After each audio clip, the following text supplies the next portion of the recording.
A lot of disastrous shit happened yesterday. But you know what wasn't disastrous? Stardom's all-star Grand Queendom from Yokohama Arena in front of a packed house of 7,503, which could be considered as one of the highest attended Stardom shows ever, and likely one of the highest attended Joshi shows in the past 2 decades. This show really felt like the end of an era for the company, as we saw legends such as Meiko Satomura getting some of her final reps in before her grand finale in just a few days' time. We saw the rise of Starlight Kid, as she has now officially become the official leader of Neo Genesis after successfully defending her Wonder of Stardom championship against Azumi. It's honestly insane. Like, you want to talk about wrestling soulmates? Azumi and Starlight Kid are the definition of that. They could go out there, it doesn't matter. It could be a fucking throwaway tag on the fucking tours. These two are just gonna bang time and time again. Saori and Mayu Iwatani, as expected, was all sorts of beast mode. Mayu has been an amazing champion, and it was really great to see Saori finally get a moment like this, especially seeing the run that she's been having this year. It feels really good to finally see a culmination to that. She's really been putting in the work, especially against a lot of great opponents, specifically Sarai. It's funny I mentioned that match. After Sarai won the belt, Sarai came out and challenged for the IWGP Women's Championship, and knowing how the last match between the two went, I expect nothing but great things from this match. And you know what? Although Sarai is a free agent, I wouldn't mind seeing her getting strapped up here. Having Sarai stay a little longer in Stardom and maybe getting some matches in America, I'm all for that.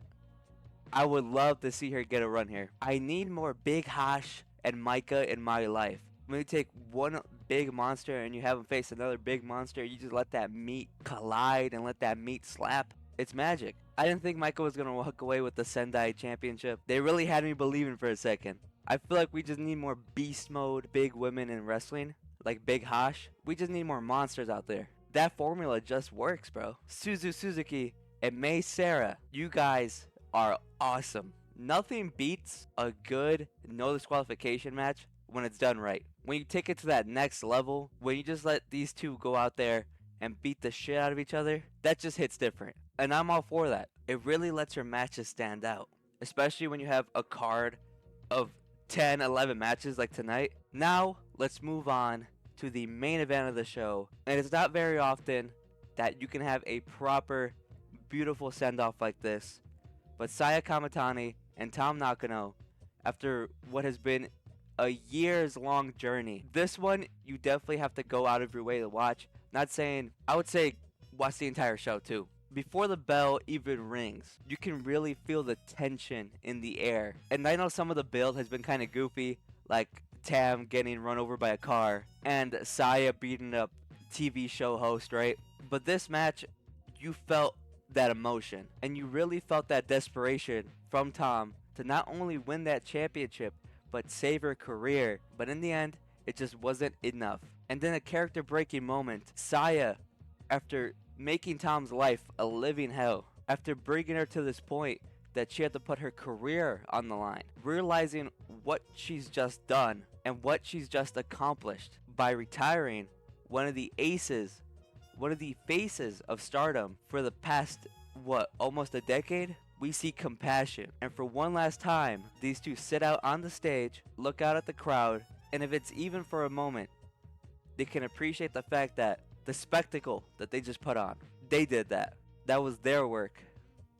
That was that locker room's work. And all that wrapped together is Stardom. And Tam Nakano is giving the keys to the kingdom to Saya.